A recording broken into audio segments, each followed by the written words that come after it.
'Andhra king' తాలూకా చాలా days తర్వాత ఒక మంచి ఫీల్ గుడ్ మూవీ చూసిన ఫీలింగ్ వచ్చింది భయ్యా.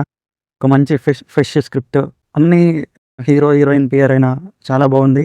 ఇంకా స్టోరీలోకెళ్తే తను అభిమానించే హీరోకి ఒక ప్రాబ్లమ్ వచ్చింది.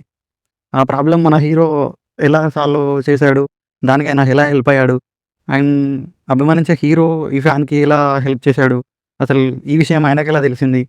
దీంట్లో ఒక బ్యూటిఫుల్ లవ్ స్టోరీ కూడా ఉంటుంది. చాలా బాగా తీశారు. ఏదో సాంగ్స్ పెట్టాలి కాబట్టి పెట్టినట్టు లేదు. ఆ సిట్యుయేషన్‌కి తగ్గట్టు చాలా బాగా రాసుకున్నారు.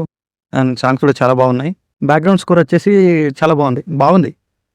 సీన్స్‌కి, ఎమోషనల్ సీన్స్‌కి, లవ్ సీన్స్‌కి అయినా బ్యాక్‌గ్రౌండ్ మ్యూజిక్ బాగుంది. డైరెక్షన్ అయితే సూపర్ అటెంప్ట్ అని చెప్పుకోవాలి. కొన్ని టైమ్స్ కొంచెం లో అనిపించొచ్చు, అంటే కొంచెం స్లోగా అనిపించొచ్చు.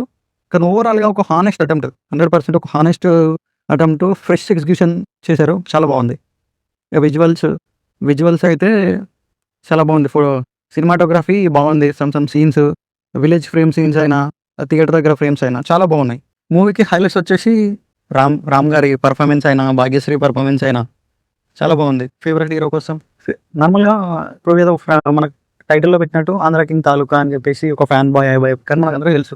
జస్ట్ దాన్ని అలానే క్యారీ చేస్తారేమో అని నేను అనుకున్నా. కానీ మూవీలో దానికి ఒక జస్టిఫికేషన్, అంటే హీరోకి వాళ్ళు అభిమానించే హీరో ఎందుకంత ఇష్టం, అంత ఎక్స్‌టెన్షన్ వరకు ఎందుకెళ్తున్నాడు అనేది చాలా బాగా చూపిచ్చారు. దానికి ఒక రీజన్ అంటూ బాగా చూపిచ్చారు. That's fresh actually. Village scenes అన్నీ చాలా బాగున్నాయి. డ్రాబ్యాక్స్ అనుకుంటే మేజర్‌గా డ్రాబ్యాక్స్ ఏం లేవు. మనకు కొంచెం స్క్రీన్ ప్లే అనేది కొంచెం స్లోగా అనిపిస్తది. అండ్ కామెడీ అంతా ఏం వర్కౌట్ అయినట్టు అనిపియలేదు. యాక్చువల్లీ అవసరం లేదు. ఎందుకంటే పర్ఫెక్ట్ ఎగ్జిక్యూషన్, ఏదో పెట్టాలి, రుద్దాలి అన్నట్టు ఏం చేయలేదు. నార్మల్‌గా అట్లా తీసుకెళ్ళిపోయారు. ఓవరాల్‌గా మూవీ ఎలా ఉందని మాట్లాడుకోవాలంటే మంచి feel good fan boy movie. ఒక జర్నీ ఇది. ఒక మూవీ, ఈ మూవీ మొత్తం ఒక జర్నీ. చాలా బాగుంది. ఖచ్చితంగా చూడండి. మూవీకి మనం ఇచ్చే రేటింగ్ వచ్చేసి 3.25 ఔట్ ఆఫ్ 5. మరిన్ని రివ్యూస్ కోసం మన ఛానల్‌ని సబ్స్క్రైబ్ చేసుకోండి.